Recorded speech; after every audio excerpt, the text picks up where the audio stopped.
오늘 저는 로마서 8장 16절에서 18절 말씀을 가지고 장차 우리에게 나타날 영광의 구원이란 제목으로 말씀을 나누겠습니다.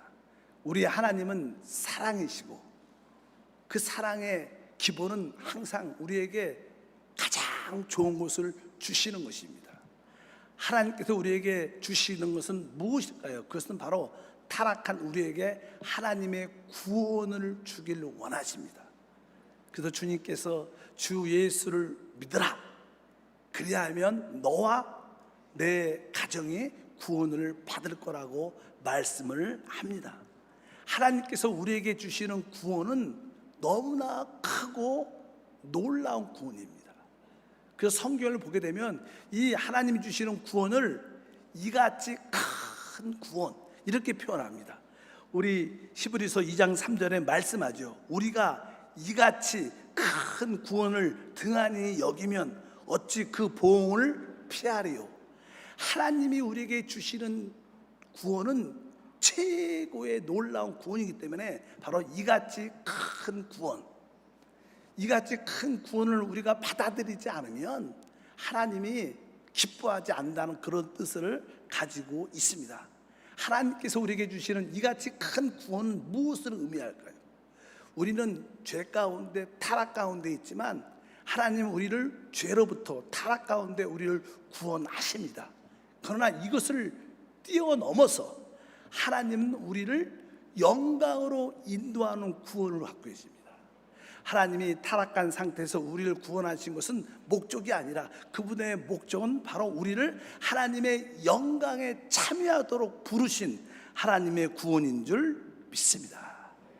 우리가 이러한 구원을 깨닫기 위해서는 한 번쯤 많은 자들이 하나님을 만나면 어떠한 체험을 갖게 될까? 그런 질문들을 많이 하고, 많은 사람들도 야, 내가 하나님을 만나면 어떠한 체험을 했지? 한번 돌이켜 한번 보시면 우리가 알 수 있습니다. 성경에 하나님의 신약에서 주님의 제자였던 베드로가 우리 하나님을 만나는 이야기가 누가복음 5장에 기록되어 있습니다. 하루는 베드로가 이제 밤새도록 고기를 잡았었습니다. 근데 고기를 잡지 못했어요. 그래서 아침에 배를 나는 해변가에 이끌고 그냥 그물을 이렇게 싣고 준비하고 있었는데 많은 사람들이 예수와 함께 오는 거예요. 예수님이 항상 하나님 말씀을 전할 때 많은 자들이 치료받고 또 문제를 해결받기 위해서 많은 사람들이 예수님을 쫓았습니다. 점점점 사람들이 많아지니까 주님이 어떻게 좀 잠깐 몰리게 돼서 해변가까지 오게 되셨는데, 또 해변가에서 거기 보니까 두 배가 있었어요. 그 중에 베드로의 배가 있어서 베드로의 배를 빌리셨습니다. 그리고 배를 조금 물가로 띄어서 이제 물을 뜨가서 해변가에 사람들로 앉히고 거기서 하나님 말씀을 이렇게 전하셨습니다. 이제 하나님 말씀을 다 전하고 이제 배를 베드로에게 빌렸기 때문에 베드로에게 말을 합니다. 그에게 베드로야, 배를 타고 나가서 깊은 곳에 그물을 한번 던져봐라. 사실 그 호숫가는 밤에 고기가 많이 잡히지 아침이나 오전에는 고기가 잡히지 않습니다. 당연하게 그 시간에는 고기도 없죠. 근데 베드로가 그 주님의 말씀에 순종해서 이렇게 고백을 했습니다.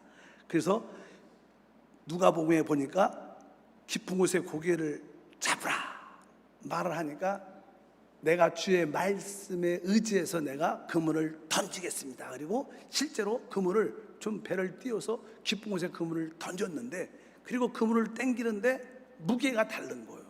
이건 어떤 대박이 난 거예요. 막 묵직해갖고 그물을 끌어올릴 수가 없을 정도 고기가 많은 거예요. 그래서 그 친구들도 막 불러서 같이 그 고기를 끌어올리는 그런 내용이 쭉 기록되어 있습니다. 그리고 나면서 주님을 다시 바라봤어요. 그러니까 그 마음에 이분이 하나님이구나, 이 생각이 확 들은 거예요. 성경이 거기에 대해서 이렇게 말씀합니다. 누가복음 5장 8절과 10절 보니까 시몬 베드로가 이를 보고 예수의 무릎 앞에 엎드려 이르되 주여 나를 떠나소서 나는 죄인이로소이다. 우리가 진짜 참으로 하나님이 우리를 만나 주시고 우리 가운데 나타날 때 우리의 첫 번째 체험은 내가 죄인이구나. 이것을 아주 깊이 느끼게 됩니다. 아주 깊이 느끼게 됩니다. 저도 주님을 만나고 첫 번째 느낌이 그거였어요. 내가 죄인이구나. 그러면서 많이 울었던 기억이 생생합니다. 뭐 구약에서도 그런 이야기가 기록되어 있어요. 우리가 잘 아는 이사야 선지자가 이제 그가 섬겼던 왕이 그때 우시야 왕인데 우시야 왕이 그 해 죽었습니다. 그래서 마음에 애통한 마음이 있어서 하나님께 부르짖고 기도하는데 하늘이 쫙 열리면서 하늘 보좌에 계신 하나님을 보게 돼요. 성경은 거기에 대해서 이렇게 말씀합니다. 이사야 6장 1절과 5절에 보니까 우시야 왕이 죽던 해 내가 본즉 주께서 높이 들린 보좌에 앉으셨는데 그때 내가 말하되 화로다 나요 망하게 되었도다. 나는 입술이 부정한 사람이요 나는 입술이 부정한 백성 중에 거주하면서 만군의 야훼이신 왕을 배웠음이라 하였더라. 그러니까 하나님을 보게 되어서 제일 먼저 느낀 게 무엇인가? 나는 죽을 수밖에 없다. 왜? 나는 늘 입술로 죄를 지은 사람이고 또 죄 가운데 사는 백성 가운데 이 세상에 사는 사람인데 그러면서 회개의 마음이 들었다는 거예요. 그러자 천사가 와서 숯불을 가지고 와서 그 입술에 숯불을 대면서 봐라 네 죄가 사해졌다 이렇게 말씀합니다. 우리가 하나님을 진짜 만나면 내가 죄인인 걸 깨닫게 되죠. 사실 그것을 깨닫는 그 순간 우리는 죄를 용서받게 됩니다. 하나님이 우리를 만났다는 것은 우리를 축복하기 위해서 만난 거예요. 보통 하나님이 잘 안 나타나시죠.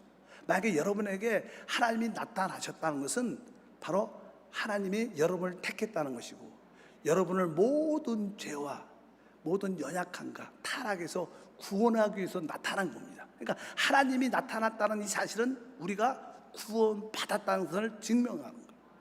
여러분 모두에게 다 내적으로나 실제적으로 하나님의 그 나타남이 있는 줄 믿습니다. 그래서 하나님을 참으로 만난 사람들의 첫 번째 특징은 내가 죄인인 걸 알고 또 마음속에서 어떤 회개의 그런 눈물이 나죠. 그래서 종종 어떤 성도들은 교회를 왔는데 이유를 몰라. 근데 왜 우는지 몰라. 눈물이 나요.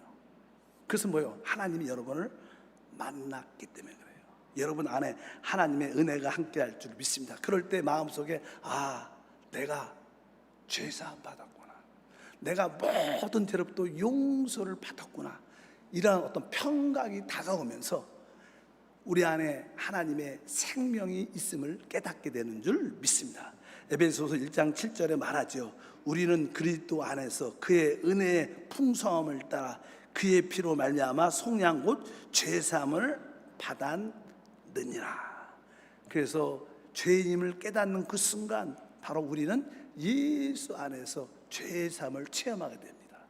죄사함을 체험할 때 성령이 우리를 거듭나게 하사 바로 하나님의 생명, 영생이 우리 안에 있음을 다시 한번 또한 깨닫게 되죠. 그래서 요한복음 1장 12절과 요한일서 5장 11절에 영접하는 자 곧 그 이름을 믿는 자들에게는 하나님의 자녀가 되는 권세를 주셨으니 또 증거는 이것이니 하나님이 우리에게 영생을 주신 것과 이 생명이 그의 아들 안에 있는 그것이니라 이렇게 말씀합니다. 바로 그래서 우리가 기본적으로 하나님 만날 때 우리는 죄사함과 구원과 영생이 있음을 깨닫게 됩니다. 그런데 하나님이 우리를 구원하는 그 이유는 이것보다 더 큰 것이 있습니다. 그래서 이 같은 큰 구원, 아까 말씀드렸던 우리에게 모든 타락에서 구원할 뿐만 아니라 하나님이 예비하신 그 영광에 참여하는 복을 주신 거예요. 영광에 참여하는 복이 진짜 구원의 목적인 줄 믿습니다. 하나님이 왜 부르셨을까? 우리를 왜 구원하셨을까? 그 하나님의 영광에 참여하기 위해서. 하나님의 영광에 참여하려면 먼저 우리는 하나님의 아들들이 되어야 됩니다. 하나님의 아들들.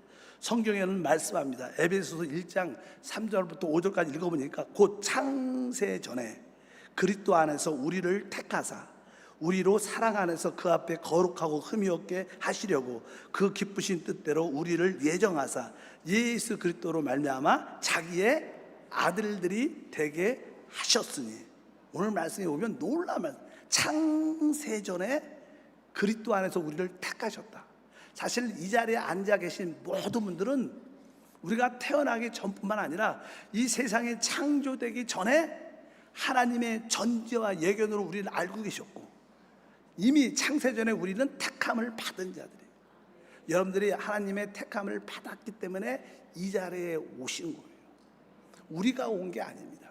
하나님이 택하지 않으면 절대로 올 수 있는 자리가 아닙니다.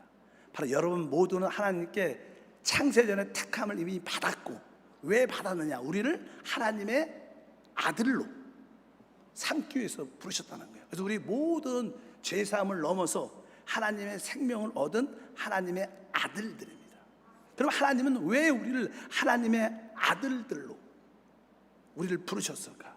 우리 일반적인 가정에도요, 어떤 부부가 결혼하면 자식을 낳습니다. 그 부모가 어떤 사업이랑 큰 기업을 갖고 있으면 그 기업을 누구한테 물려줘요?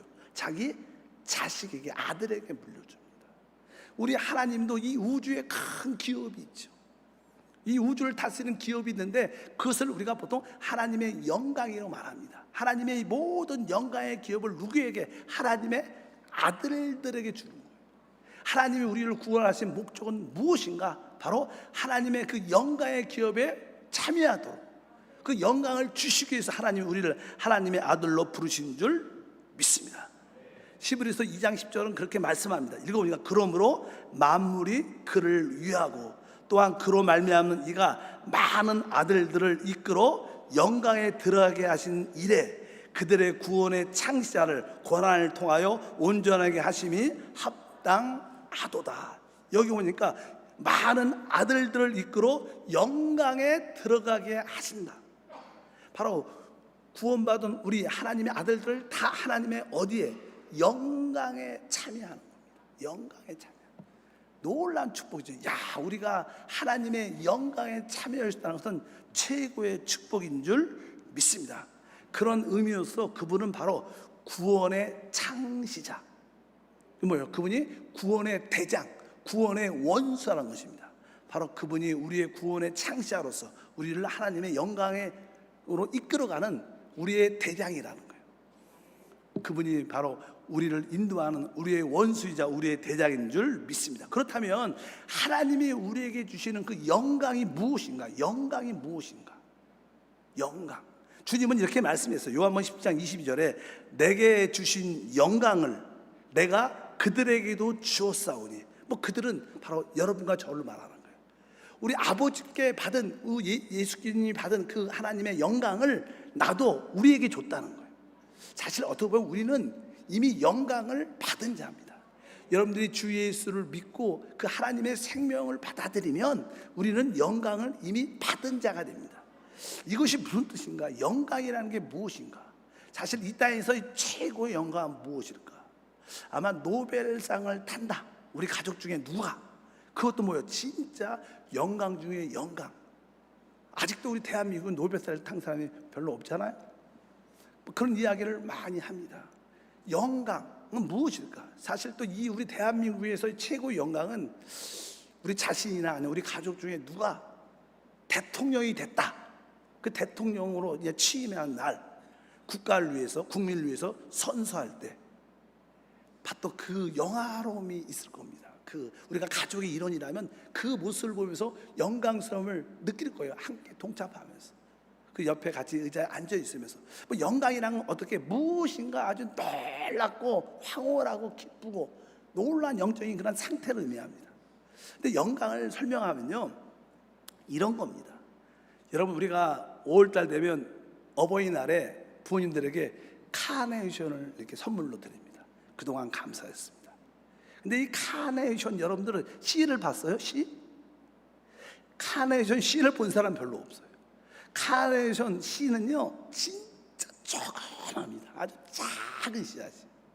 근데 그 작은 씨앗이 이제 어떻게 해요? 땅에 이렇게 심겨지면 그 안에는, 하나님의 씨 안에는 이 생명이라는 게 숨어 있어요. 그래서 그게 땅에 떨어지면 이제 씨의 껍질을 이렇게 뚫고 나와야 돼요. 그리고 이제 껍질을 뚫고 나오면 알다시피 흙으로 덮여 있잖아요. 흙도 뚫고 나와야 돼요. 많은 고난과 어려움이 있는 거죠.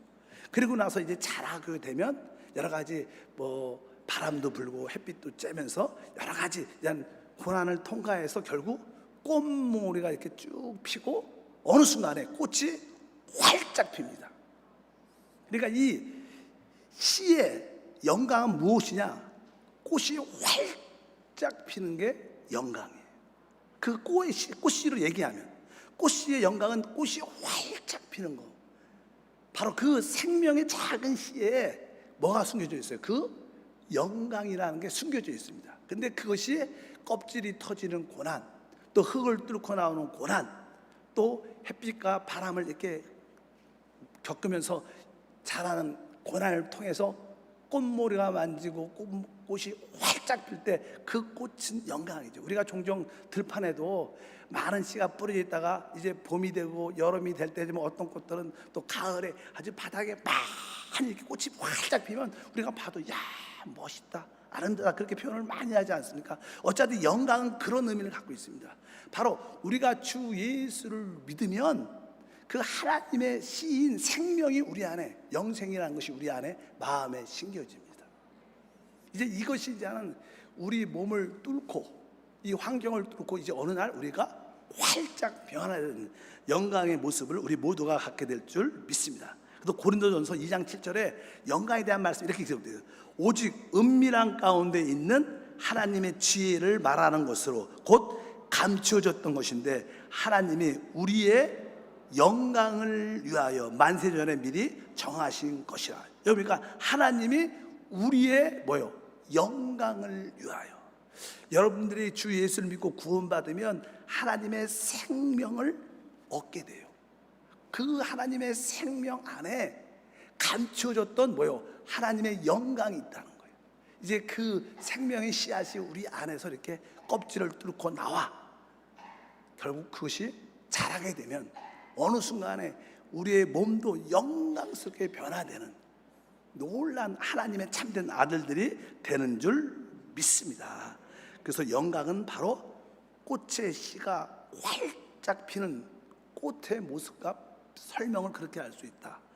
그래서 영광이 이렇게 참여되는구나. 아까 말했던 그 영광은 바로 어떤 나타냐? 아까 그 씨가 껍질도 뚫고 나오는 고난도 있죠. 그리고 흙을 뚫고 나오는 고난도 있고, 또 이제 밖으로 이렇게 공기 중으로 대기 중으로 나오면 이제 바람도 햇빛도 견뎌야 되고 그러면서 자라게 됩니다. 바로 이 우리가 하나님의 영광을 체험한다는 뜻은 우리가 이 땅에 사는 목장은요, 하나님의 아들로 앞으로 하나님의 영광에 참여하기 위한 삶입니다. 그래서 우리는 고난과 어려움을 이 땅에서 겪도록 되어 있어요. 세상 사람들은 고난이 다가오고 질병과 어려움이 다가오면 그것으로 인하여 죽을 수밖에 없어요. 그러나 우리 믿는 사람들에게는 이 생명의 씨앗이, 영광의 씨앗이 있기 때문에 그 고난은 우리를 죽이지 못합니다. 그 질병을 우리를 끝내지 못합니다. 그 가난은 우리를 끝낼 수 없다. 왜? 그것은 우리를 어떻게 점점점 자라게 하여 영광으로 꼽히는 과정이라는 거예요. 그래서 우리는 절대로 우리에게 다가오는 고난, 어려움을 두려워할 필요가 없다는 거예요. 이 고난과 어려움을 통하여 내가 영광으로 들어가는 길을 갖는 것이구나. 하나님의 구원은 무엇입니까? 우리를 타락한 상태에서 구원을 넘어서 우리를 영광으로 인도하는 게 하나님의 구원이라는 거예요. 그래서 이같이 큰 구원이라는 거예요. 여러분들이 이 같은 큰 구원을 사모하길 축복합니다. 이 같은 큰 구원을 여러분들이 귀하게 여기고 감사하는 여러분 되기를 주의 이름으로 축복합니다. 그래서 우리 안에 생명의 씨앗이 심겨졌다고 말씀합니다. 우리 골로새서 1장 27절과 골로새서 3장 4절 읽어보니까 이 비밀은 너희 안에 계신 그리스도니 곧 영광의 소망이라. 우리가 주 예수를 믿으면 그분이 진짜 우리 마음에 들어와요. 그렇게 생각하라 이런 뜻이 아니라 진짜 우리 마음에 들어옵니다. 그래서 그분을 영광의, 우리 안에 계신 그분을 영광의 소망이라. 그러면서 우리의 생명이신 그리스도께서 나타날 그때 너희도 그와 함께 어떻게 해요? 영광 중에 나타나리라. 내가 예수 믿을 때 그분이 내 안에 들어오시는데 실제로 내 안에 계시고 이분이 우리의 영광의 소망이고 결국 이 생명이 나타날 때 우리는 영광스럽게 변화되면서 영광에 참여하는 놀라운 축복이 함께할 줄 믿습니다. 그래서 우리 주님도 그 영광을 체험하는 길을 갖기 위해서 십자가의 고난과 죽음을 통과하고 영광 안에 들어가셨어요.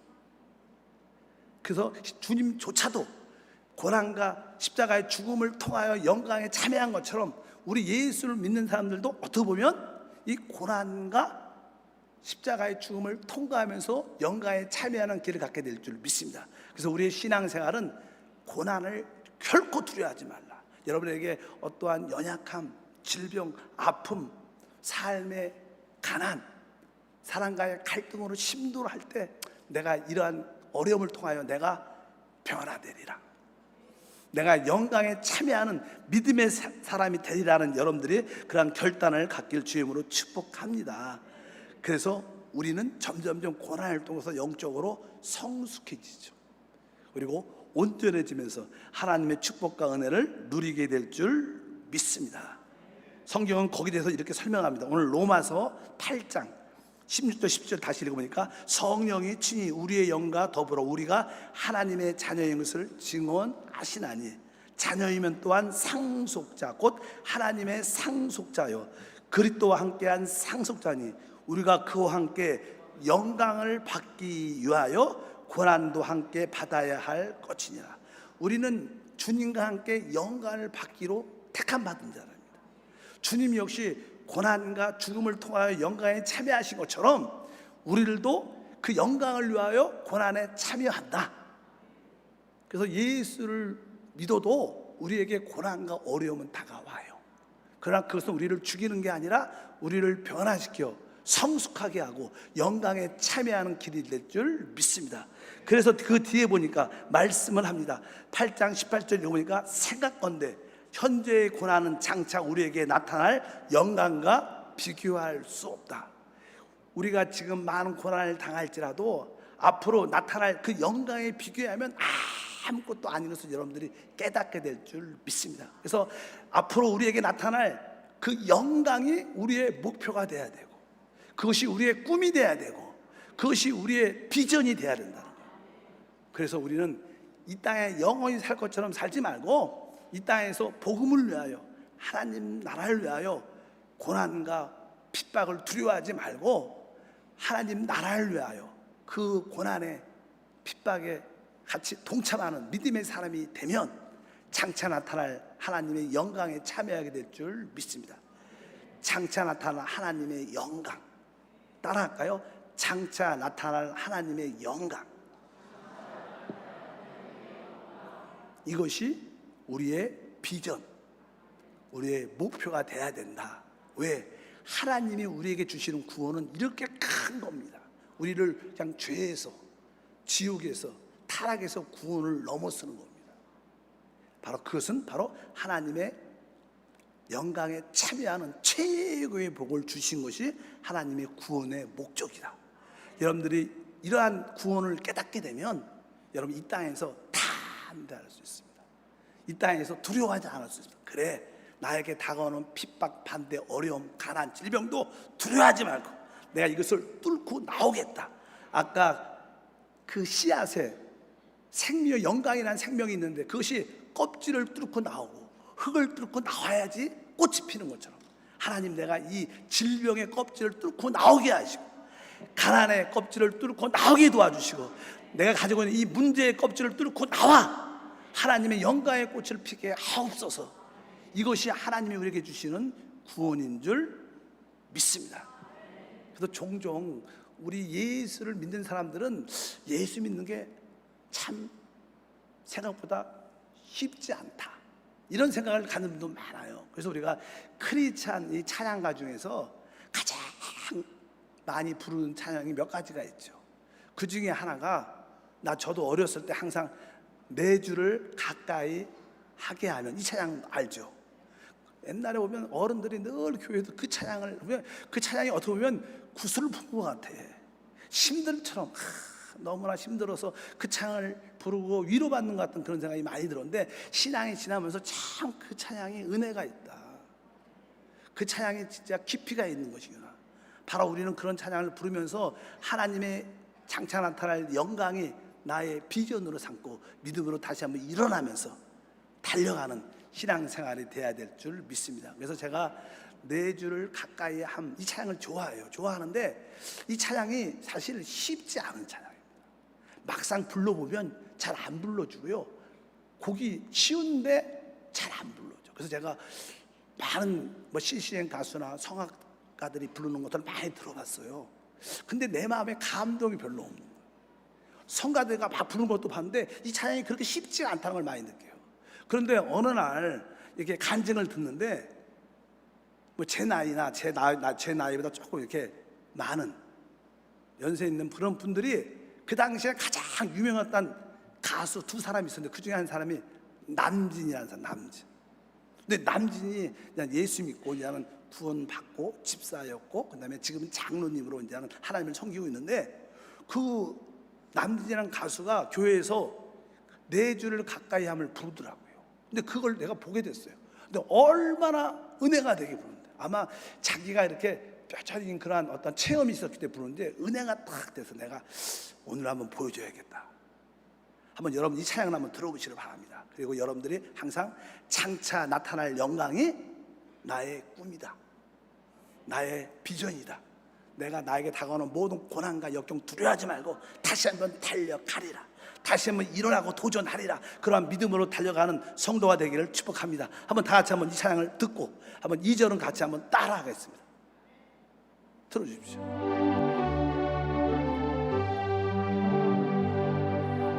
내 주를 가까이 하게 하는 십자가 짐 같은 고생이나 내 일생 소원은 늘 찬송하면서 주께 나아가기 원합니다.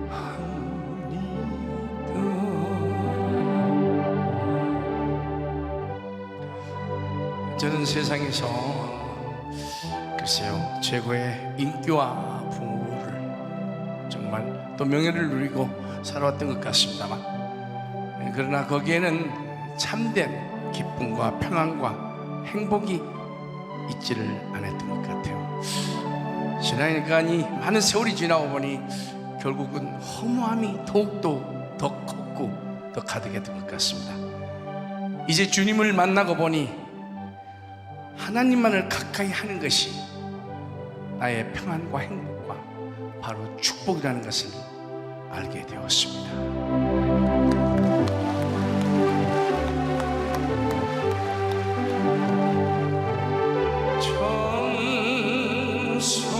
다 같이 한번 따라합시다. 생명길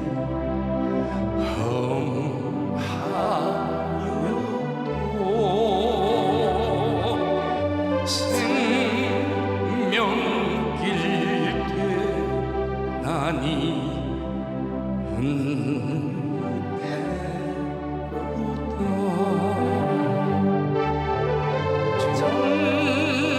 천사날 부르니 늘 찬송하면서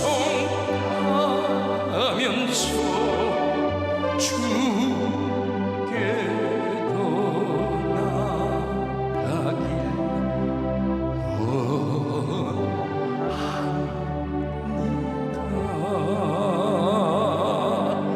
숨질 때 되도록 늘 찬송하면서 주께